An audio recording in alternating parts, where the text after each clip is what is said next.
Evening friends. तो कैसे हैं आप लोग। आज हम क्या आप देख रहे होंगे कि परसेंटेज का आज मेरा 5वां क्लास है और अभी हमारा जो है बेसिक क्लास चल रहा है, लेवल 1 का क्लास चल रहा है। आपने बहुत सारे टीचर्स को भी देखा होगा, लेवल 1, लेवल 2, लेवल 3, लेवल 4 बहुत सारे लेके चलते हैं, लेकिन मेरा दो ही कॉन्सेप्ट है, एक लेवल 1 और एक लेवल 2।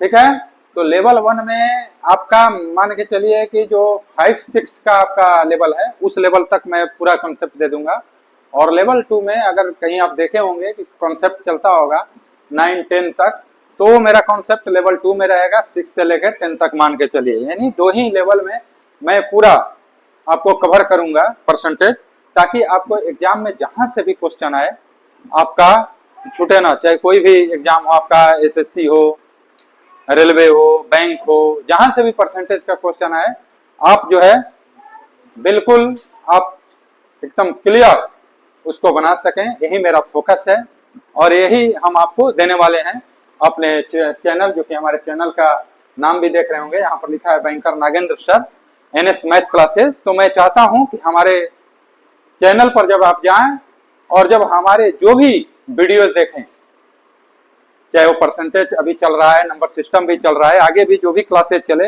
हम आपको 10 से 15 क्लासेज 20 क्लासेज में उसका पूरा दे देना चाहते हैं, ताकि आपको ज्यादा क्लास ना देखना पड़े और एक ताकि आपकी समय की भी बचत हो। और एग्जाम में मेनली हमारा क्या है, मेन हमारा उद्देश्य ऐसा नहीं है कि ज्ञान बटोरना है, हम खूब विद्वान हो जाएं, हमको खूब ज्ञान हो जाए और जो परीक्षा में आ रहा है वही हम ना बना पाए, तो फिर मेरे समझ से मैं भी, हम जहाँ टीचर के यहाँ पढ़ते थे वहीं बोलते थे, वो मजाकिया लहजे में बोलते भी थे, क्या बोलते थे कि जो है हमारे बच्चों को कुछ भी मत आए, लेकिन जो एग्जाम में बैठे उनको सब प्रश्न आ जाए। और वही मेरा मेन उद्देश्य भी होता है। हमारा क्या कंपटीशन एग्जाम में उद्देश्य होता है कि जो कंपटीशन एग्जाम में आए वो कम से कम हम हल कर लें, वही मेरा मेन फोकस होता है, उसी के लिए हम सब कुछ पढ़ते हैं। तो मेरा मेन फोकस है कि आपको हम वही चीज बताएं, उतना ही संक्षेप में बताएं, जिससे कि आप जो है एग्जाम में बैठें तो आप सभी क्वेश्चन हल कर सकें। और वहीं हम अपने बच्चों को, जो भी स्टूडेंट्स देख रहे हैं, हमारे दोस्त, फ्रेंड्स, बच्चे जो भी हैं, सबको हम यही चाहते हैं कि वो जो है एग्जाम में बैठे तो वो जो हमारे वीडियो को देखे हैं और जो सीखे हैं उससे वो सारे क्वेश्चन हल कर सकें। तो ठीक है, आज हम अपने ये 5वें क्लास में आते हैं। 5वें क्लास का हम पहला क्वेश्चन आपको देखिए, ये पहला क्वेश्चन है। पहला क्वेश्चन है, एक विद्यार्थी किसी परीक्षा में 75% प्रश्न हल करता है तथा 50 प्रश्न हल नहीं कर पाता है, तो परीक्षा में दिए गए प्रश्नों की कुल संख्या क्या है। तो ये बिल्कुल ही लेवल 1 का ही क्वेश्चन है, और अगर कहा जाए ऐसे नंबर 1, नंबर 2, 10 तक लेके जाएंगे लेवल, तो उसमें आप मान के चलिए कि नंबर 2 या 3 में आ सकता है क्वेश्चन। तो आपको यहाँ क्या करना है, बस प्रश्न से देखना है प्रश्न क्या कह रहा है। ठीक है, प्रश्न से क्या है, प्रश्न से ये है कि 75% प्रश्न हल करता है तथा 50% प्रश्न हल नहीं कर पाता है। तो प्रश्न से है कि देखिए प्रश्न कितना रहेगा, टोटल 100%। 100% में वो 75% प्रश्न हल करता है, 25% हल वो नहीं कर पाता है। यही नहीं कर पाता है ना, 25% वो क्या कर पाता है, हल नहीं कर पाता है। 75% तो दे ही रहा है, हल करता है, हल नहीं कर पाता है। ठीक है, 25% प्रश्न हल नहीं कर पाता है इसके अनुसार। और क्या है, संख्या में क्या है, संख्या में 50 प्रश्न हल नहीं कर पाता है। बस यही ध्यान देना है, परसेंटेज में कितना नहीं हल कर पाता है, 25%, और संख्या में कितना हल नहीं कर पाता है, 50। तो क्या हो जाएगा यहाँ पर, 25% बराबर क्या हो जाएगा, 50 हो जाएगा। 25% बराबर 50, तो 100% बराबर, मतलब 100% क्या है, 25% क्वेश्चन हल नहीं कर पाता है, 50 प्रश्न हल नहीं कर पाता है संख्या में, तो 100% बराबर क्या करते हैं, 50, और ये क्या होगा, बटे 25, और 100 को क्या करेंगे, गुणा कर देंगे। और यहाँ क्या होगा, 25 चौके 100, 25 चौके 100, तो फिर क्या हो जाएगा हमारा 50 चौके 200। 50 इंटू 4 क्या होगा 200। 50 इंटू 4 बराबर 200। तो 200 कहाँ है ऑप्शन में, बी नंबर। यानी 200 जो है प्रश्नों की कुल संख्या क्या थी 200, और ये हमारा आंसर होगा। तो बस आपने क्या देखा कि 75% हल कर लेता है, तो पहले ये देखेंगे कितना हल नहीं कर पाता है वो, तो 100 में से 75 घटा देंगे, यानी 25% प्रश्न हल नहीं कर पाता है। लेकिन संख्या में कितना नहीं कर पाता है 50 प्रश्न हल नहीं कर पाता है, यानी 25% बराबर 50, तो 100% बराबर निकाल देंगे और हमारा वही आंसर आ जाएगा। ठीक है, चलिए हम दूसरे क्वेश्चन की तरफ चलेंगे। दूसरा क्वेश्चन क्या है, पहले क्या करना है, हमको क्वेश्चन को पढ़ना है। ठीक है, क्या दिया है उसको समझना है, और समझने के बाद तब अगर बनाते हैं तो आसानी से बन जाएगा। हमें कभी भी परीक्षा देते वक्त, परीक्षा में क्या होती है मेनली होता है हमारे पास टाइम कम होता है। जब टाइम कम होता है तो हम घबरा जाते हैं, क्वेश्चन को देखते हैं और थोड़ा सा भी अगर डाउट हो तो घबरा जाते हैं। नहीं, वैसी स्थिति में क्या करना है, आप 1 बाय 1 बल्कि लिखिए क्या दिया है। अगर एकदम नहीं आता है तब तो उस पर टाइम वेस्ट मत करिए। पहला क्या होना चाहिए, परीक्षा निकालने के लिए पहला आपका जो थ्योरी होना चाहिए वो ये होना चाहिए, पहले देखिए कौन सा प्रश्न एक झटके में आपको आता है, पहले उसको बना लीजिए अच्छे से।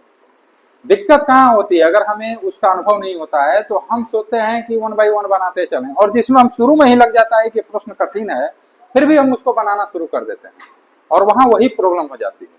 ठीक है, ऐसा नहीं गलती करना है। पहला उसको बनाइए जो आपको क्लियर आता है, जैसे ही पढ़े आपको मालूम चल जाएगा। दूसरा है कि आप पढ़ रहे हैं कुछ डाउटफुल है, तब अब दूसरे राउंड में उसको शुरू करिए, और तीसरे राउंड में जब समय बचता है तब वैसे क्वेश्चन को शुरू करिए जो आपको कठिन लगता है।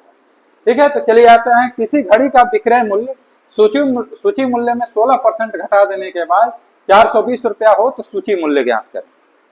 सूची मूल्य क्या है, सूची मूल्य क्या है, किसी घड़ी का विक्रय मूल्य दे रहा है, यहां पर देख लीजिए, तब सूची मूल्य के बारे में बताते हैं आपको। किसी घड़ी का विक्रय मूल्य सूची मूल्य में 16% घटा देने के बाद 420 रुपया हो जाता है, तो सूची मूल्य ज्ञात करें।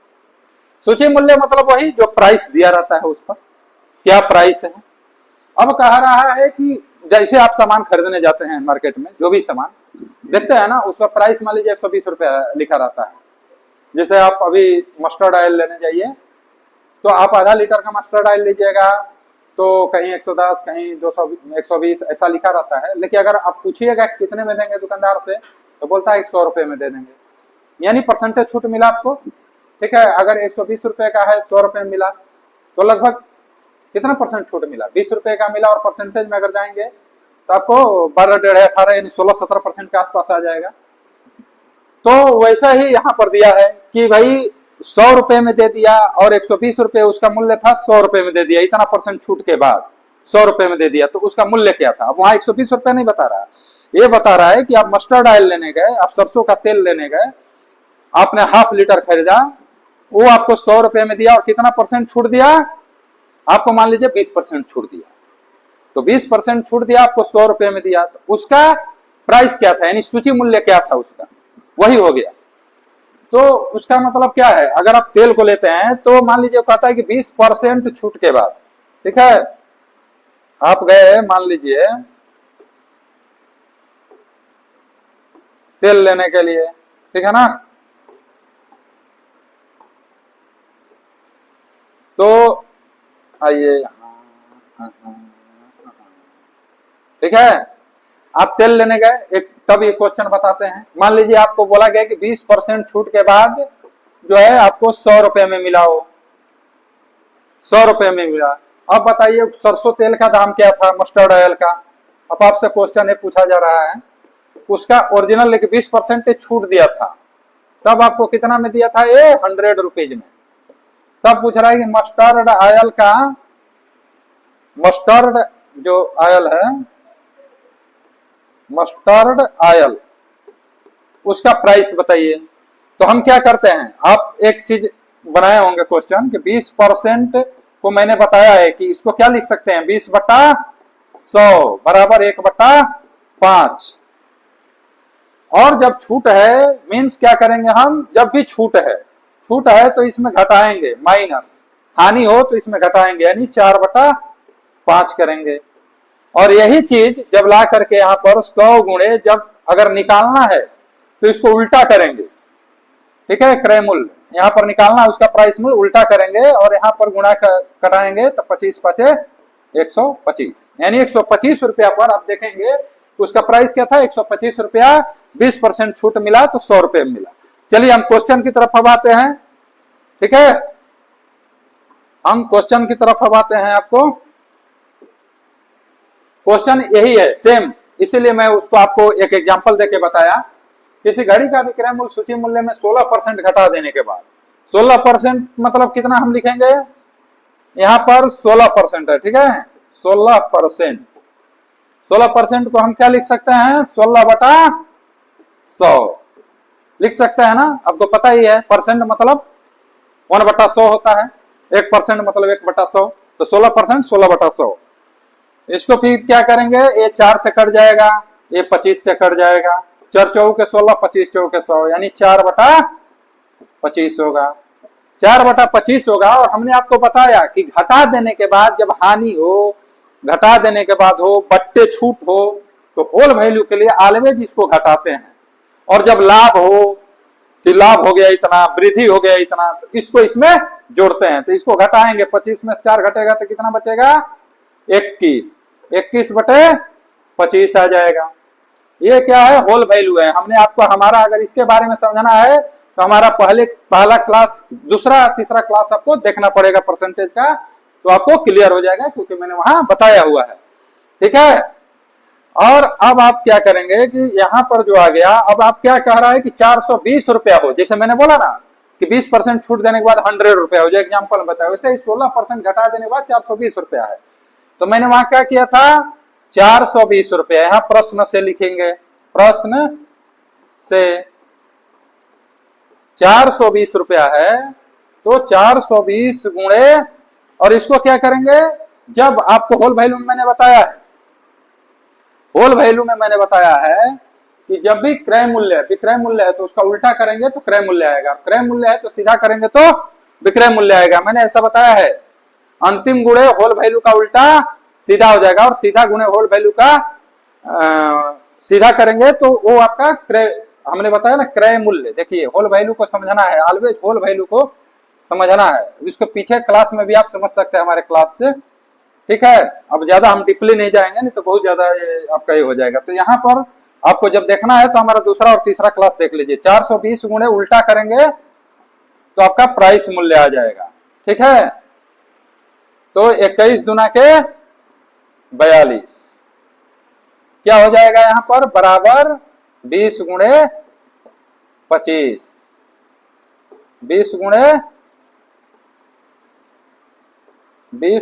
25 बराबर 500, ये क्या होगा, रुपया, और 500 रुपया कहाँ है, सेकेंड नंबर ऑप्शन, 500 इसका आंसर होगा। इसको समझिए कैसे मैंने बनाया, इसको समझिए। 16% है छूट, 16% मतलब 16/100, 4/25। जब भी छूट हो, घाटा हो, हानि हो, तो क्या करते हैं, होल वैल्यू में इधर इसमें से एक हटा देते हैं, तो ये आ जाएगा 21/25। और जो मूल्य दिया है आपको, वो मूल्य जो लास्ट मूल्य दिया है, जब भी घाटा हो, हानि हो, तो होल वैल्यू का क्या करते हैं, उल्टा गुणा कर देते हैं। तो होल वैल्यू का जब उल्टा यहाँ गुणा करेंगे तो आपका शुरू का आ जाएगा कि क्या उसका प्राइस था, और वही यहाँ पर हो गया। और अगर अच्छे से इस क्लास को समझना है होल वैल्यू के बारे में, तो आपको मैं बार बार बोल रहा हूँ कि हमारा दूसरा तीसरा क्लास देखिए, आपको पूरे तरीके से समझ में आएगा, ठीक है। और मैं एक क्लास स्पेशल होल वैल्यू का लेके भी आऊंगा, तब आपको वहां पर भी मैं आपको इंटीमेशन जाएगा। हमारे चैनल को सब्सक्राइब करिएगा ताकि आपको भी इंटीमेशन सबसे पहले पहुंचेगा, मैं उस पर पूरा क्लास दूंगा। क्योंकि अगर आप जब होल वैल्यू का अगर अच्छे से समझ गए तो परसेंटेज समझिए बहुत आसान हो जाएगा, ठीक है। चलिए अगले क्वेश्चन की तरफ चलते हैं। अगला क्वेश्चन है, किसी शहर में 30% लोग अशिक्षित है और 40% गरीब है। धनी लोगों में से 33.5% अशिक्षित है, तो गरीब लोगों में कितने अशिक्षित। अब इसमें क्या करना है, इस तरह का जब क्वेश्चन आए, थोड़ा लंबा स्टेटमेंट हो, तो बिल्कुल अलग अलग बाइफर्टाइट कर लीजिए, इसको बांट लीजिए अलग अलग, कि कितना शिक्षित है, कितना गरीब है, कितना ये है, फिर उसमें कितना धनी है, कितना गरीब अशिक्षित है, कितना धनी अशिक्षित, सारी चीजें बांटेंगे तब आएगा कि गरीब लोगों में से कितने अशिक्षित हैं। मतलब इतना परसेंट बोल रहा है तो गरीब लोगों में कितने परसेंट अशिक्षित हैं, कि कितने अशिक्षित हैं उसके बारे में पूछ रहा है। तो अब इसके लिए क्या करेंगे, पहले प्रश्न से ही देखेंगे ऑलवेज, ठीक है। तो हम जो है चलते हैं क्या प्रश्न से, प्रश्न से, ठीक है। प्रश्न से क्या होगा, प्रश्न से जो है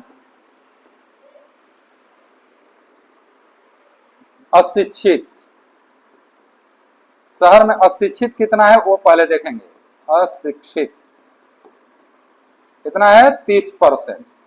30% को हम क्या लिख सकते हैं, 3/10 लिख सकते हैं। 30% मतलब 3/10। अब इसमें से देखिए बोल रहा है 40% गरीब हैं। गरीब कितने हैं, अब यहां पर आपको बांटना पड़ेगा। गरीब एक जगह लिख लीजिए, गरीब कितना है, तो गरीब कितना है 40%। 40% को हम क्या लिख सकते हैं, 40% को 40/100 बराबर, इसको क्या कर सकते हैं, 20 दूना 40, 20 5 100, 2/5। अब इधर देखिए, इधर हम क्या करेंगे, ठीक है, इधर जो है हम धनी के बारे में लिखेंगे। धनी लोग कितना है, धनी लोग कितना है। अब यहां धनी नहीं दिया है, लेकिन आपको पता है कि शहर में 30% लोग अशिक्षित है तथा गरीब 40% है। तो गरीब 40% अगर शहर में है तो धनी कितना हो गए, धनी हो गए 60%। अब ध्यान दीजिए, धनी कितना हो जाएंगे 60%। 60% को हम क्या करेंगे, 60/100 बराबर क्या हो जाएगा, 3/5। ये हो गए धनी लोगों की संख्या, ठीक है। ये हो गई धनी लोगों की संख्या कि 3/5 धनी हो गए। यही प्रश्न से ही अभी निकल रहा है, अभी कुछ नहीं हो रहा है, तब प्रश्न से ही निकाल रहे हैं हम कि कितना क्या है, ठीक है। अब क्या करना है, अभी आपको परसेंटेज किसका निकालना है, गरीब लोगों का, कि गरीब लोगों में कितने अशिक्षित हैं। तो भाई पहले तो ये आना चाहिए ना संख्या कि गरीब कितने हैं, तब ना, गरीब तो टोटल है शहर में 2/5, लेकिन उसमें कितने अशिक्षित है, क्योंकि यहाँ टोटल अशिक्षित दिया है। यहां पर क्या दिया है, टोटल अशिक्षित, और यहां पर क्या दिया, धनी लोग के बारे में कि धनी इतने हैं, लेकिन अशिक्षित कितने हैं उसके बारे में यहां पर नहीं दिया, लेकिन धनी लोगों का अशिक्षित दिया है। तो धनी लोग का अशिक्षित यहां लिखिए, धनी अशिक्षित, वो मैं लिखता हूं, धनी अशिक्षित, धनी अशिक्षित, धनी अशिक्षित कितने हैं, 33.1/3%। 33.1/3% है, बराबर क्या हो जाएगा, 33×99 100/3%। और 100/3% को हम क्या लिख सकते हैं, 100/3, और परसेंट जब कभी भी होता है 1% को हम क्या लिखते हैं, 1/100, यानी बट्टे 100 जाता है, तो 100/3 गुणे 1/100, तो 100 से 100 कट जाएगा, यानी 1/3। तो धनी अशिक्षित कितने हैं, 1/3, ठीक है। लेकिन वहां पर एक पूरी जनसंख्या में नहीं दिया हुआ है, ये दिया हुआ है कि आपका 3/5 धनी है। अब परसेंटेज दिया है तो कितने धनी हैं, वो कितने अशिक्षित धनी में से हैं, अब वो निकालना पड़ेगा इस पूरे में से, तब जाके आपको क्वेश्चन को ही समझना है। क्योंकि धनी की संख्या ये है, और दिया है कि धनी लोगों में, माने इतने लोगों में धनी लोग कितने हैं, 3/5। क्वेश्चन को समझिएगा अच्छे से, तब ये पूरी तरीके से समझ में आएगा क्वेश्चन। नहीं तो यही क्वेश्चन एग्जाम में जो है होता तो आसान है, लेकिन फंसा देगा, ठीक है। तो धनी लोग कितने हैं टोटल, धनी लोग 3/5 हैं, और 3/5 में भी इतने अशिक्षित हैं। ऐसा नहीं है कि 1/3 अशिक्षित है, मतलब धनी लोग में अब 1/3 जो है आपका ये दे दिया कि मतलब जितने लोग अशिक्षित हैं धनी लोगों में से इतना परसेंट तो दिया है, लेकिन टोटल धनी लोग इतना है, ठीक है। तो अब जो है आपको निकालना है अशिक्षित, धनी अशिक्षित, धनी अशिक्षित, ठीक है। धनी अशिक्षित निकालिए, 3/5 का 1/3, ठीक है। 3/5 का 1/3 यानी 1/5 हो जाएगा। यहाँ आपको थोड़ा सा हम समझा देते हैं, यहाँ आपको क्लियर नहीं दिख रहा होगा, हम मिटाएंगे भी तो फिर आपको नहीं समझ में आएगा। यहाँ धनी अशिक्षित कितना हो गया, क्योंकि यहाँ पर दिया था 33%, उसका हम निकाले तो 1/3 ही आएगा। हम समझाने के लिए निकाल दिया, ऑलरेडी यहाँ दिया हुआ है। अब अशिक्षित कितने हो गए, तो 1/5 हो गए। 3/5 चूंकि धनी व्यक्ति थे, उसमें से 1/3 निकालेंगे तो 1/5 हो गए, ठीक है। अब हमको यहां पर निकालना है कि यहां पर जो दिया है 3/10, 3/10 टोटल अशिक्षित दिया है। अब ध्यान दीजिए, यहाँ पर 3/10 जो है किस शहर में 30% अशिक्षित है, तो यहाँ कुल अशिक्षित कितना है, यहाँ पर कुल अशिक्षित का संख्या दिया है 3/10। 3/10, 3/10 में से जो है 1/5 वो धनी अशिक्षित है। तो अगर 3/10 में से हम 1/5 घटा देते हैं तो हमारा क्या आ जाएगा, हमारा आ जाएगा कि गरीब कितने अशिक्षित हैं, ठीक है। तो यहां पर गरीब अशिक्षित हम लिखते हैं, गरीब अशिक्षित। ये लेवल 1 का क्वेश्चन है, बट आपको कहीं कहीं लेवल 6 का, 7 का, 8 तक का एक क्वेश्चन आपको दिखने को मिलेगा। और किसी किसी किताब में जाएंगे या कोई टीचर जो बताते होंगे आपको, यूट्यूब पर भी देखेंगे, तो लेवल 9, 10 में भी एक क्वेश्चन जाएगा। चूंकि हम देखिए लेवल हमने 2 ही रखा है, संक्षेप में जो आपके एग्जाम में बिल्कुल सटीक हो और ज्यादा से ज्यादा क्वेश्चन नहीं, बस प्री पर हमने 2 से 3 क्वेश्चन ऐसे करके रखा है ताकि आप कम से कम 100 क्वेश्चन बना लें। और 100 क्वेश्चन अगर आप हल कर लेते हैं और अच्छे से समझ लेते हैं तो यकीन मानिए आप जो भी एग्जाम देंगे वो उससे बाहर नहीं हो सकता। भले ही यहाँ पर ये परसेंटेज दे दिया इतना, वहां चेंज हो सकता है, लेकिन सब कुछ ऐसा ही रहेगा। तो देखिए गरीब अशिक्षित कितने होंगे, अब आप बता सकते हैं, क्योंकि धनी अशिक्षित का जो निकला है वो 1/5 निकला, और टोटल कितने अशिक्षित हैं 3/10। तो अगर 3/10 में से हम 1/5 घटा लें तो क्या हो जाएगा, हमारा गरीब अशिक्षित निकल जाएगा।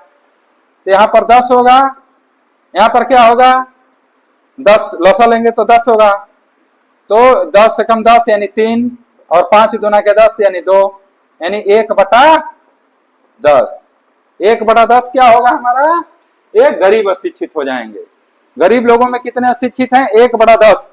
बट क्या है, हमको परसेंटेज देना है, यहाँ परसेंटेज नहीं लिखा है, लेकिन धनी लोगों में से चूंकि परसेंट दिया है कितने अशिक्षित हैं, तो गरीब लोगों में से कितने अशिक्षित हैं वो परसेंट वाइज आपको निकालना पड़ेगा, ठीक है। ऐसा नहीं मान लेंगे कि धनी लोगों में से सभी अशिक्षित, तो नहीं हो सकता ना। धनी लोगों में से, धनी लोग इतने थे उसमें से इतने परसेंट अशिक्षित हैं, और गरीब लोग इतने हैं उसमें से कितने परसेंट अशिक्षित हैं, ये क्वेश्चन पूछ रहा है, ठीक है। तो चलिए हम नेक्स्ट आपको यहीं पर बताते हैं, इधर बताते हैं, ठीक है। नेक्स्ट आप इसको आप ये कर लीजिए, इसको आप अगर उतारना या देखना चाहें, लिखना चाहें तो इसको आप लिख लीजिए, ठीक है।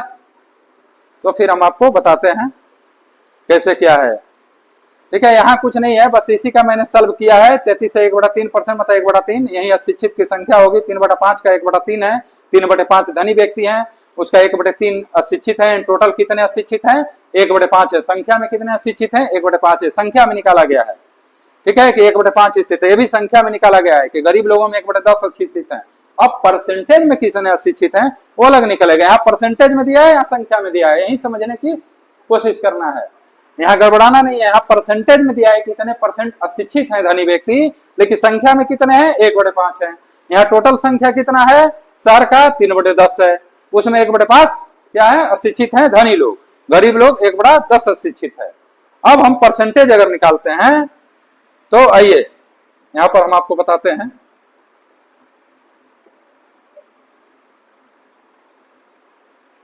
ठीक है।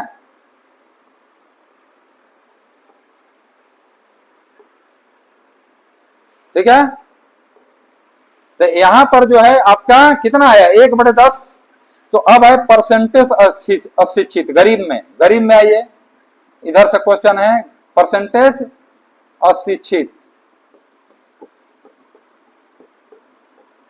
गरीब, यहाँ गरीब लिख देते हैं। गरीब लोगों में कितने परसेंट अशिक्षित हैं? 1/10 है, लेकिन परसेंटेज में कितने हैं? तो 1/10 है कितने में? 2/5 में। यही है ना हमारा क्वेश्चन। 1/10 अशिक्षित हैं कितने में? 2/5 में। तो 100 में कितने होंगे? अब इसको सॉल्व कर लीजिए आप, हैं? इसको सॉल्व कर लीजिए, अब आ जाएगा आपका आंसर। 1/10 क्या करते हैं? 2/5 है तो ऊपर जाएगा 5/2 गुणे क्या हो जाएगा? 100। अब 10 और 2 के 20 और 5 100 बराबर 5 × 5 यानी 25% हमारा टोटल क्या है? गरीब अशिक्षित है। 25% कहाँ आंसर दिया है? 25% नहीं दिया है आंसर। 25% इसमें हाँ नहीं, ये है ना चौथा ऑप्शन आपका 25% है, यानी 25% जो है आपका टोटल गरीब अशिक्षित है। संख्या में कितना था? 1/10। परसेंटेज में कितना है? 25%, यानी 25% गरीब लोग है। जो जितने भी गरीब यहाँ पर हैं उसमें से 25% जो है अशिक्षित हैं। ठीक है, क्लियर है? चलिए हम आगे बढ़ते हैं। अगला क्वेश्चन क्या बोल रहा है? मोहन अपने मासिक वेतन का 25% बचत करता है। देखिए समझिए, 25% बचत करता है मतलब क्या हुआ? अगर आपका जो महीना आ रहा है अब उसमें आप 25% बचत कर रहे हैं, मतलब क्या हुआ कि 75% आपका खर्च हो गया। किसी आवश्यकता बस उसके मासिक खर्च में 20% की वृद्धि हो जाती है। अब क्या है कि कुछ चीजें होती हैं, कभी कभी महीने का देखते हैं खर्च बढ़ जाता है, कुछ ऐसी चीजें आवश्यकता अनुसार बढ़ जाती है। अब कह रहे हैं कि जिससे वो केवल 120 रुपया प्रति माह बचा पाता है। यहाँ पर वर्डिंग जो है गलत हो गया है, यहाँ पर बचा पाता है होगा, बच पाता है नहीं, बचा पाता है। ठीक है, यहाँ बचा पाता है। तो बताएं कि उसका मासिक वेतन कितना है। अब है क्वेश्चन को समझिए आप क्या कह रहा है। ऑलवेज क्वेश्चन को समझिए, ठीक है। तो यहां पर जो है देखिए, प्रश्न से जाइए। प्रश्न से क्या है? अपने मासिक वेतन का 25% बचत करता है। 25% बचत करता है मतलब टोटल परसेंट कितना होता है? परसेंट में 100 में 25% वो बचत करता है। तो खर्च कितना कर दिया? 75%। ठीक है, 75% वो खर्च कर दिया। अब कह रहा है कि किसी आवश्यकता बस उसके मासिक खर्च में 20% की वृद्धि हो जाती है। 20% की वृद्धि हो जाती है मीन्स क्या है? 20% आपको ऑलवेज बताया हूं कि होल वैल्यू पर लेकर चलिए। 20% का हम क्या लिख सकते हैं? 20/100 लिख सकते हैं। 20% को रुकिए, हम यहां पर आपका एक चीज बताते हैं।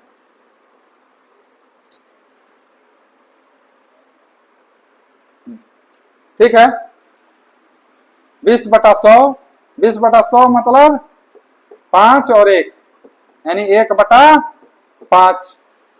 ठीक है, 1/5 और 20% की जब भी वृद्धि हो जाती है तो मैंने आपको बताया है, क्या बताया है? होल वैल्यू निकालिए। जब वृद्धि दे, लाभ दे, तो ऑलवेज जो है हम इसको जोड़ देते हैं होल वैल्यू के लिए। तो 5 है तो 5 1 6/5 होगा, 6/5 होगा। अब समझिए कि हमने क्यों फिर निकाला। होल वैल्यू निकालने से हमारा क्वेश्चन बहुत आसान हो जाता है। ठीक है, तो जब भी हम बोलते हैं कि जब भी आगे जाना हो, ठीक है, जब भी आगे जाना हो, क्रय मूल्य दिया है और विक्रय मूल्य निकालना है, लाभ है, तो हम क्या करते हैं? सीधा गुणा करते हैं। बोले ना होल वैल्यू में सीधा गुणा करेंगे तो हमारा क्या होगा? विक्रय मूल्य निकल जाएगा। और विक्रय मूल्य जब दिया हो, क्रय मूल्य निकालना हो और वहां पर क्या है? लाभ है, वो चीज देखना है, तो उल्टा गुणा करेंगे तो हमारा क्रय मूल्य निकल जाएगा। ठीक है, तो यहां पर 75% उसका क्या है?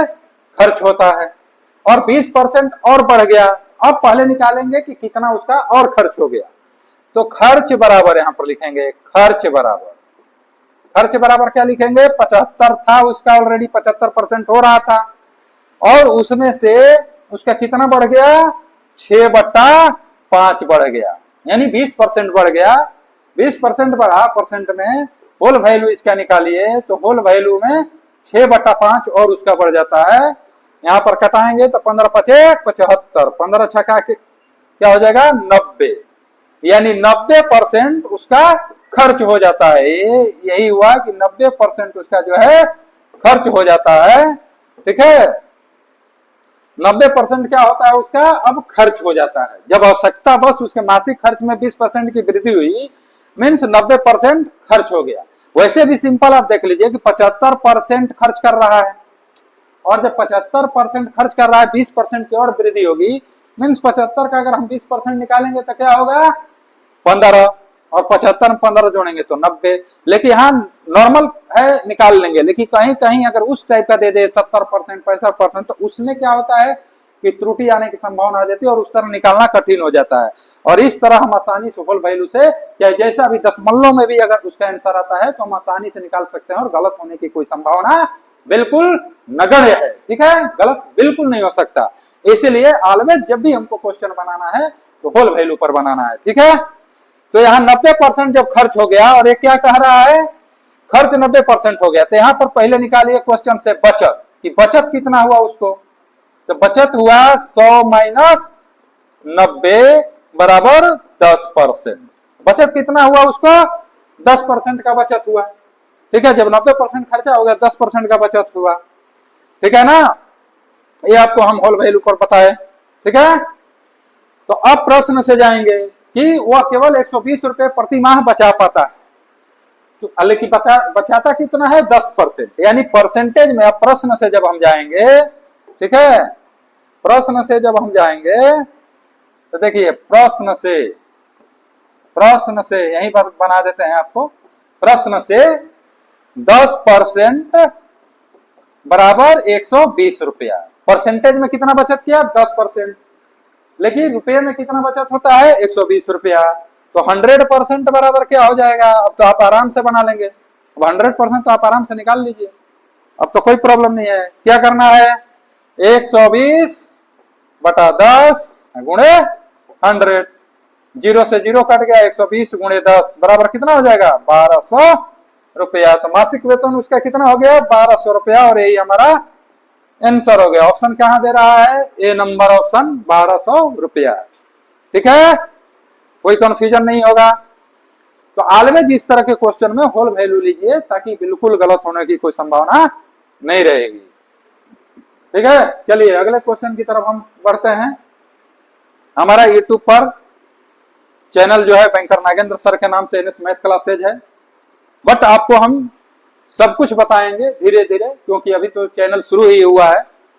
हम धीरे धीरे चाहते हैं कि जो भी हमारे स्टूडेंट्स हैं उन वो जो है हमारा जो भी हमारे पास है हम उनको 100% दे सके और पूरा लाभ ले सकें इसका।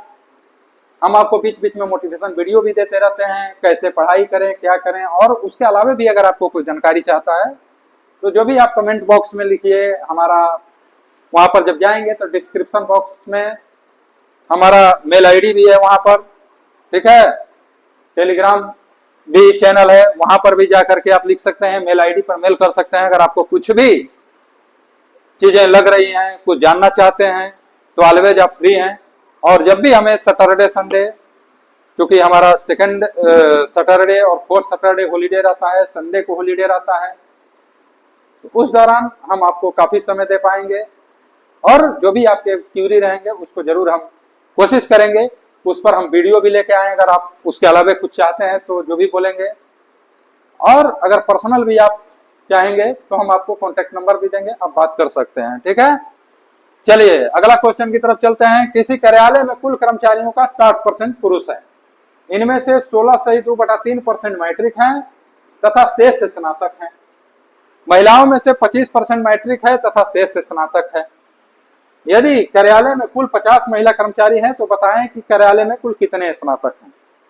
ठीक है, इस तरह के क्वेश्चन के लिए ऑलवेज देखिए क्या करिए, हमने बोला है जब भी है पुरुष अगर इस तरह का बहुत ज्यादा दे दिया यहाँ पर चीजें, इतना परसेंट है, इतना ए है, इतना स्नातक है, इतना मैट्रिक है, तो बाइफरटाइट कीजिए, मतलब अलग अलग करिए एग्जाम में, तो थोड़ा आसान हो जाएगा।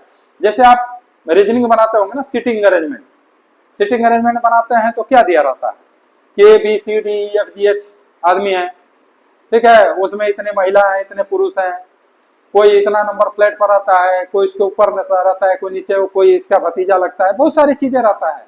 तो उसमें हम क्या करते हैं, उसमें एक खाना बनाते हैं और उसके अनुसार जो भी कहता है कि उसके 2 मंजिला ऊपर वो रहता है, एफ रहता है, 3 मंजिला, दोनों ए और एफ के बीच में 3 लोग रहते हैं, ऐसा करके देता है। तो हम उस अनुसार पहले डायग्राम बनाते हैं, या तो डायग्राम बनाते हैं या तो साइड में लिखते जाइए, लेकिन डायग्राम बनाने से भी हो जाता है, उसे अनुसार बना लिए कितना कितना चीजें हैं।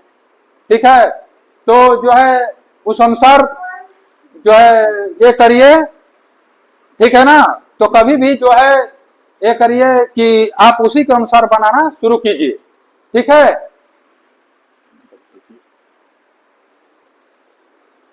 तो जो है हम आपको अभी बता रहे थे कि इस तरह का क्वेश्चन जब भी देखिए, इसके पहले भी हम जो क्वेश्चन आपको बनवाए थे, ऐसे ही गरीब वाला देखे होंगे, गरीब और धनी व्यक्ति का, वैसे ही आप इस भी कॉलम को कर लीजिए, ठीक है। यहाँ पर क्या कर लीजिए, यहाँ पर जो है आप ले लीजिए, ठीक है, यहाँ पर पुरुष ले लीजिए, सॉरी, ये आप पुरुष ले लीजिए, ठीक है। पुरुष क्या कह रहा है, पुरुष 60% है। 60% है मतलब कितना है, 60/100 यानी 3/5। हम हर जगह नहीं लिख रहे हैं क्योंकि परसेंटेज आपको बहुत बता चुके हैं। 60% मतलब आपको याद भी हो जाना चाहिए, इतने बन चुके हैं। 60% मतलब 3/5, 60/100 3/5। और फिर क्या है, महिला है। तो महिला कितनी है, महिला है, अब 60% जब पुरुष हो गए तो महिला कितनी हो जाएगी, सिंपल बात है, 100 में 60 घटाएंगे 40, तो महिला क्या हो जाएगी 40%। 40% बराबर क्या लिखेंगे, 40/100 बराबर 2/5, ठीक है। ये चीज हो गया आपका पहला से। आपका पहला है ना, किसी कार्यालय में कुल कर्मचारियों को 60% पुरुष है, तो पुरुष 60% मतलब 3/5, महिला 40% मतलब 2/5। पहला ही लाइन से आप एक चीज कर लिया। अब दूसरा लाइन लेके चलिए, इनमें से 16 से 2/3% मैट्रिक है। आपको लाइन बाय लाइन चलना है। 16 से 2/3% मैट्रिक है, तो अब इसको निकालिए। 16 सही मैट्रिक कितना है, 16 सही 2/3%। किनारे आप लिखिए 16, 1 मिनट, 16 सही, इसको हम थोड़ा कलर चेंज कर लेते हैं ताकि आपको क्लियर दिख रहेगा। 16 सही 2/3%। किनारे में लिखिए, जैसे रीजनिंग बताया ना, सीटिंग अरेंजमेंट, कुछ चीजें इधर लिखनी होती है, कुछ चीजें अलग अलग तब बैठा दिया जाता है। इस तरह क्वेश्चन में ऐसा ही करना है। तो 16 सही 2/3% क्या है, मैट्रिक है। तो अब क्या है कि जब इतना मैट्रिक हो गए, सॉरी, जब इतना मैट्रिक हो गए, अभी पेन गिर गया था हाथ से छूट करके, तो आपका ये 16 3 48 2 50/3%। 50/3% क्या है, मैट्रिक है। ऊपर मैं लिखा हूं ऑलरेडी, तो लिखने की जरूरत नहीं है, ठीक है। अब हमारा स्नातक कितने होंगे, पहले ही मैट्रिक का ये निकाल लेते हैं। फ्रैक्शन में 50/3 अगुणे क्या करते हैं 1/100। जब परसेंटेज रहता है तो क्या करते हैं 1/100। 1% को हम बताए ना कि 1% को क्या लिखेंगे 1/100। उसी तरह से 50/3% को 50/3 गुणे 1/100, ये कट जाएगा। 50 गुना के 100 बराबर 1/6, ठीक है। तो स्नातक कितने हो जाएंगे, अब आप समझ सकते हैं। जब 1/6 मैट्रिक है, जो 6 में से 1 भाग मैट्रिक है, तो कितने स्नातक हो जाएंगे, 5 भाग। यानी 1/6 में से 1 भाग अगर मैट्रिक है तो 5/6 स्नातक हो जाएंगे। यही होगा ना, ठीक है। अब इसी तरह से महिला का भी निकाल लीजिए। महिला जो है 40% है, यानी 2/5। अब 2/5 है और इसमें कह रहा है कि 25% मैट्रिक है। महिलाओं में से कितना मैट्रिक है, 25%। 25% को हम क्या लिखते हैं, 1/4 लिखते हैं। 1/4 लिखते हैं ना, अभी पहले यही लिखा लिया, इससे कोई मतलब नहीं है, ठीक है। 1/4 है, अगर 1/4 मैट्रिक है मतलब स्नातक कितनी हो जाएगी। स्नातक जो है, पहले हम स्नातक की संख्या निकाल लेते हैं। स्नातक महिला कितनी हो जाएगी, 1/4 अगर है तो 1 में से 1/4 घटा दीजिए, समझाने के लिए लिख दे रहे हैं। तो 4 माइनस 1/4 बराबर 3/4। अगर 25% मैट्रिक है महिला तो मीन्स क्या है, 1/4 है। और जब 4 में से 1 भाग मैट्रिक है मतलब 3/4 भाग जो है स्नातक होगी। ठीक है, अब ये निकालने का मतलब क्या है कि पहले हम ये देखेंगे कि कितना स्नातक है। ठीक है, तब जाकर के हमारा जो है ये क्वेश्चन का आंसर निकलेगा कि कार्यालय में कुल कितने स्नातक हैं, क्योंकि हमको स्नातक बताना है, टोटल कितने स्नातक हैं। तो पहले हमें कुल स्नातक निकालना पड़ेगा और टोटल स्नातक जितना आएगा तभी तो हम निकाल पाएंगे कि कुल कितने स्नातक हैं। इसलिए अब क्या करेंगे, अब जो है हमारा पुरुष कितना है 3/5, महिला कितना है 2/5। पहले पुरुष का निकालेंगे। 3/5 पुरुष में से 3/5 पुरुष में से कितना स्नातक है 5/6।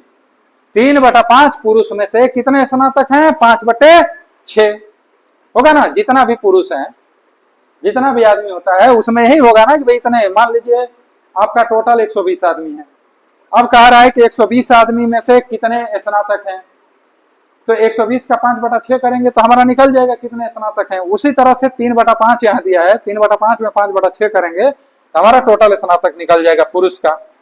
तो पुरुष का टोटल स्नातक कितना हो जाएगा 5 और 5 एक कट गया, 3 दूना के 6, यानी 1/2 जो है पुरुष में स्नातक हो गए। पुरुष में स्नातक कितने हो गए 1/2 स्नातक हो गए पुरुष में। अब जो है महिला का स्नातक का संख्या हम निकालेंगे कि महिला में कितना है। ठीक है, महिला में कितना स्नातक है, इसको आप पहले नोट कर लीजिए। ठीक है, तो फिर हम यहीं पर आपको बताते हैं कि महिला स्नातक कितने हैं और यहां पर हम लिखेंगे। ठीक है, इधर हम अभी हटाते हैं, आप नोट करिए, इसको तो हम समझाने के लिए बता दिए।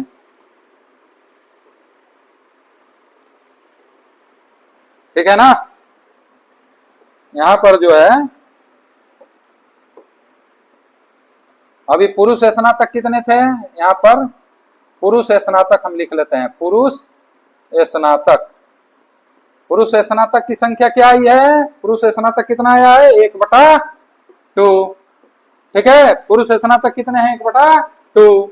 अब महिला स्नातक हमको निकालना है। ठीक है, महिला स्नातक क्या करना है, निकालना है। तो महिला स्नातक के लिए महिला कितनी है टोटल, महिला जो है टोटल है 2 महिला हम लिख लेते हैं महिला स्नातक, क्योंकि यहां पर जो दिया है 50 महिला कर्मचारी हैं, स्नातक का संख्या नहीं दिया है, ये दिया है 50 महिला कर्मचारी है, तो हमको महिला स्नातक निकालना पड़ेगा। तो टोटल महिला कितना है 2/5 और यहां पर क्या देख रहे हैं कि 3/4 जो है स्नातक, क्योंकि 1/4 मैट्रिक है। जब 1/4 मैट्रिक है मीन्स क्या होगा 3/4 स्नातक है, लेकिन टोटल महिला की संख्या क्या है 2/5। तो 2/5 का 3/4 कर देंगे, यही करेंगे ना। तो क्या हो जाएगा हमारा यहाँ 2 दूना के 4, 2 दूना के 4 और कुछ नहीं, तो 3/10। 3/10 क्या होगा 3/10 जो है महिला स्नातक की संख्या हो जाएगी। महिला स्नातक की संख्या कितनी हो जाएगी 3/10। अब जो है क्या करेंगे, अब होगा कि कुल स्नातक कितने, क्योंकि हमको निकालना है कार्यालय में कुल कितने स्नातक हैं, तो हमको कुल स्नातक निकालना है और संख्या भी बताना है। कुल स्नातक, कुल स्नातक कितने हैं ये हमको पहले निकालना पड़ेगा। तो पुरुष स्नातक कितने हो गए 1/2, महिला स्नातक कितनी हो गई 3/10। ठीक है, यहां तक कोई प्रॉब्लम, यहां तक कोई प्रॉब्लम नहीं होनी चाहिए। 1/2 प्लस 3/10, अब इसको हम सॉल्व कर देते हैं। तो 2 10 का लसक कितना होगा, 2 10 का लसक कितना होगा 10, तो 2 5 10 और 10 से कम 10 यानी 3 हो जाएगा। तो 8/10 बराबर कटेगा तो क्या होगा 4/5 हो गया। 4/5 क्या हो गया कुल स्नातक, 4/5 हमारा क्या हो गया 4/5 हो गया कुल स्नातक। स्नातक मतलब क्या हो गया ग्रेजुएशन, स्नातक का मतलब ग्रेजुएशन है। टोटल ग्रेजुएशन कितने हैं? 4/5। कार्यालय में कुल कितने स्नातक हैं? 4/5। बट एक संख्या में नहीं है, 4/5 जो भी वहां पर जितनी भी संख्या है कर्मचारियों का, तो उसका जो संख्या यहाँ क्लियर नहीं है। यहाँ 4/5 आपका आ गया कि जितने भी वहां पर हैं कर्मचारी उसके 4/5 स्नातक हैं। तो अब आगे क्या करेंगे? अब चलेंगे हम प्रश्न से, ठीक है। अब यहां पर हम चलेंगे क्या? प्रश्न से, ठीक है। थोड़ा बड़ा क्वेश्चन है और ऐसे ही अगर आप बनाएंगे समझ लेंगे तो बहुत आसान हो जाएगा। फिर आप 1-2 बार प्रैक्टिस करेंगे तो बिल्कुल क्लियर हो जाएगी क्वेश्चन, ठीक है ना। तो ये आप जो है क्या करेंगे? अभी हमने क्या बताया? प्रश्न से। अब आइए प्रश्न से। प्रश्न से टोटल हमने अभी बताया था ना कि 4/5 कुल स्नातक है, लेकिन प्रश्न से क्या है? यदि कार्यालय में कुल 50 महिला कर्मचारी हैं, 50 महिला कर्मचारी हैं, लेकिन महिला कर्मचारी कितनी हैं? 2/5 हैं। प्रश्न से क्या है? 2/5 जो है महिला कर्मचारी हैं, तो 2/5 बराबर 50। 2/5 बराबर 50 हो जाएगा ना। 2/5 बराबर क्या होगा? 50। तो आप चाहेंगे तो यहां से देखिए 2 तरीके हैं, या तो आप डायरेक्ट भी कर लेंगे, हम आपको समझाने के लिए वैसे बता रहे हैं। 2/5 बराबर 50, तो टोटल संख्या अगर निकालना होगा तो आप ऐसे निकाल सकते हैं। क्या निकाल सकते हैं कि 25 कटा देंगे, इसलिए 1 बराबर क्या हो जाएगा? 125। यानी कुल कितने वहां पर हो जाएंगे? टोटल कर्मचारी 125, ठीक है। और 125 का जब हम 4/5 निकालेंगे, ठीक है, 125 का हम 4/5 निकालेंगे, क्योंकि टोटल स्नातक पूछ रहा है। टोटल क्या पूछ रहा है? टोटल स्नातक। तो टोटल स्नातक कितना है मेरा? 4/5। यहां तक कोई कंफ्यूजन? बिल्कुल क्लियर है। और यही क्वेश्चन जब परीक्षा में आता है, ये मतलब आपको बड़ा जो आपका एग्जाम होगा ना, जो भी पीओ का या जो उस तरह का बैंक पीओ हुआ, एसएससी में जो हुआ, जो स्नातक लेवल का, उस तरह का क्वेश्चन है, तो इसको आपको अच्छे से समझना ही होगा, ठीक है। तो यहां से कटा दिया 25, 25 चौका 100, ये आपका आंसर आ जाएगा। ऐसे भी ऐसे हो गया कि आप कटा दिए 125 आ गया। अदरवाइज आप इस तरह से भी जा सकते हैं, ठीक है, यहां ऐसे, ठीक है। आप जो है इस तरह से भी जा सकते हैं। कैसे? प्रश्न से 2/5 बराबर क्या दे दिया? 2/5 बराबर 50। 2/5 बराबर 50। इसलिए क्या करेंगे? इसीलिए 4/5 बराबर डायरेक्ट कर देंगे।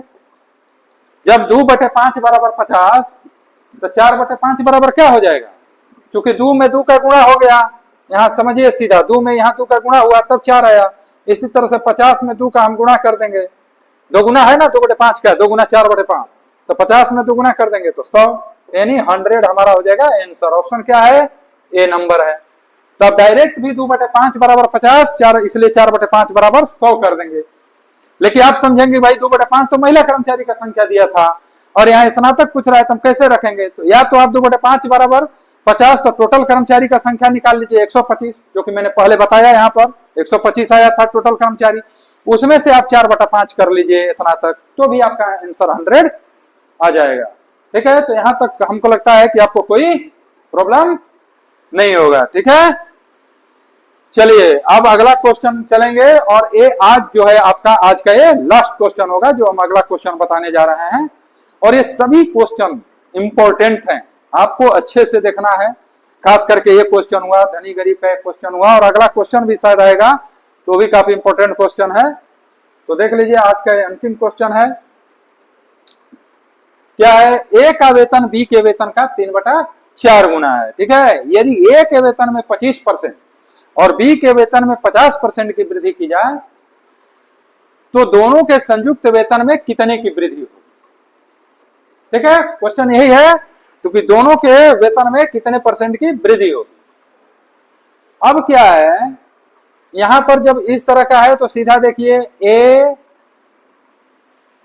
प्रश्न से हम आपको इस तरह से लेके चलते हैं, प्रश्न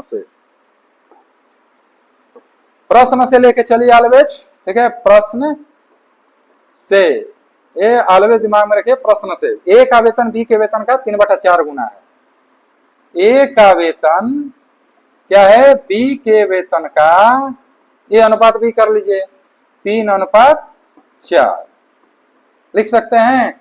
ए का वेतन बी के वेतन का 3/4 है, यानी 3/4 गुना है, ये आप लिख सकते हैं। ठीक है, यहां तक कोई कंफ्यूजन नहीं। अब क्या कर रहा है, ए के वेतन में 25%, ए के वेतन में 25% की वृद्धि किया जाए और इसमें बी के वेतन में 50% की वृद्धि किया जाए, तो दोनों के संयुक्त वेतन में कितने की वृद्धि होगी। तो इस तरह के क्वेश्चन में आप ऐसे चल सकते हैं।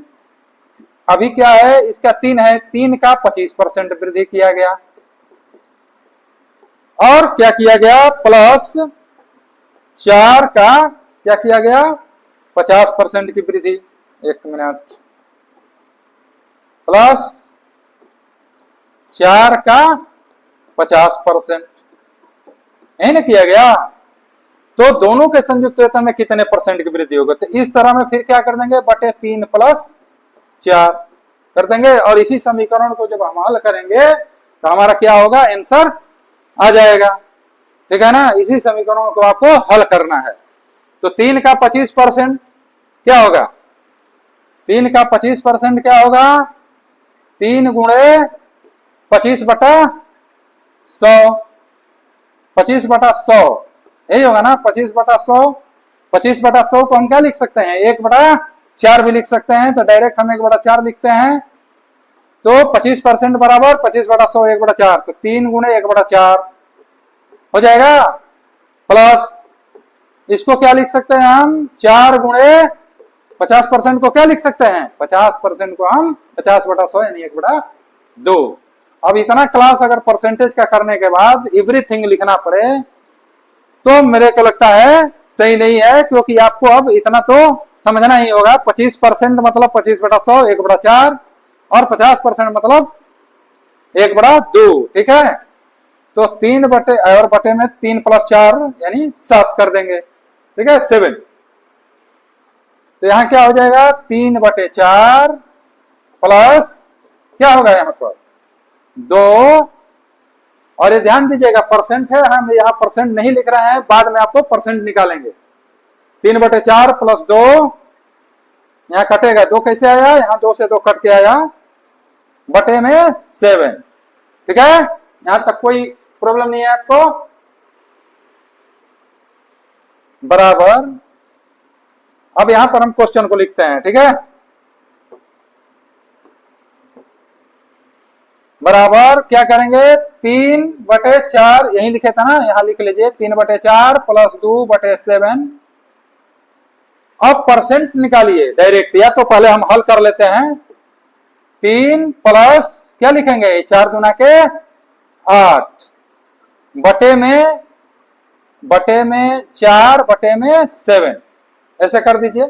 अभी वही करते हैं, तो आपका टोटल आ जाएगा क्या, 11 बटे में 4 गुणे 7 यही आएगा। ये बटे 4 नीचे चला जाता है, जब ये फ्रैक्शन को हल करेंगे तो ऐसे ही नीचे चला जाएगा, फ्रैक्शन को हल करेंगे तो।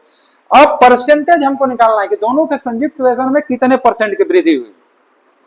तो हमारा ये तो फ्रैक्शन में आ गया। परसेंटेज निकालने के लिए हम क्या करते हैं, जब भिन्न में आ जाए कोई भी क्वेश्चन हो तो परसेंटेज निकालने के लिए हम क्या करते हैं, आप भी क्लास में पढ़े होंगे या फर्स्ट टाइम पढ़ते होंगे तो भी मैंने अपने पिछले क्लास में बताया है।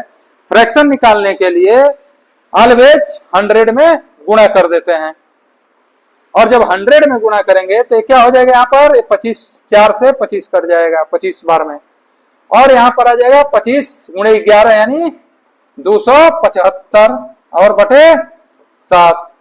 और इसको हल कर दीजिए, हल करेंगे क्या होगा, 7 लिखे 21 6 5 7 9 63 2 0 7 दूना के 14 6 0 7 बटे 56 यानी 39.28% समथिंग यही हमारा आएगा कि दोनों के संयुक्त वेतन में वृद्धि हुई, यही आंसर आएगा। और 39.28 कहाँ है, क्वेश्चन नंबर प्रश्न ये जो option number A, option number A जो है हमारा 39.28%।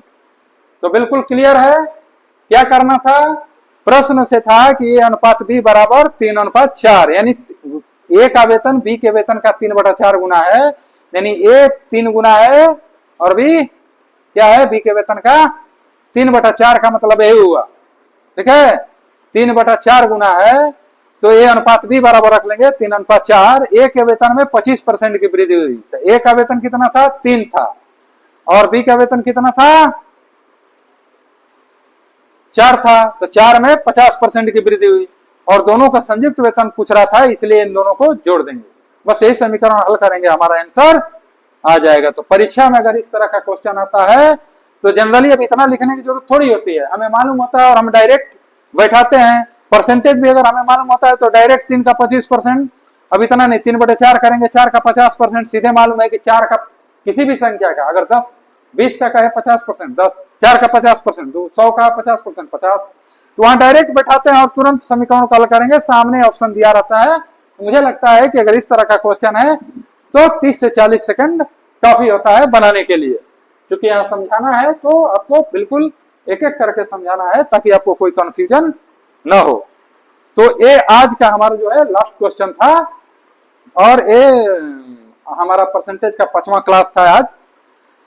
तो आपको जो है फिर हम नेक्स्ट क्लास में जो है अभी इसी तरह का क्वेश्चन, लेवल 1 का ही क्वेश्चन अभी 1-2 क्लास लेकर के आएंगे, लेवल 1 और ऐसे कहिए अगर जनरली तो ये लेवल 7 तक का है, 6-7 तक का है, और फिर इसके बाद हम लेवल 2 लेके आएंगे, जो कि आप देखते होंगे लेवल 12, 13, 14 तक आता है, तो उसमें उस तरह का भी क्वेश्चन आएगा। तब तक के लिए अब आज का क्लास यहीं पर खत्म होता है, अगला क्लास हम लेके आएंगे। हमारे वीडियो देखने के लिए आपको बहुत बहुत धन्यवाद।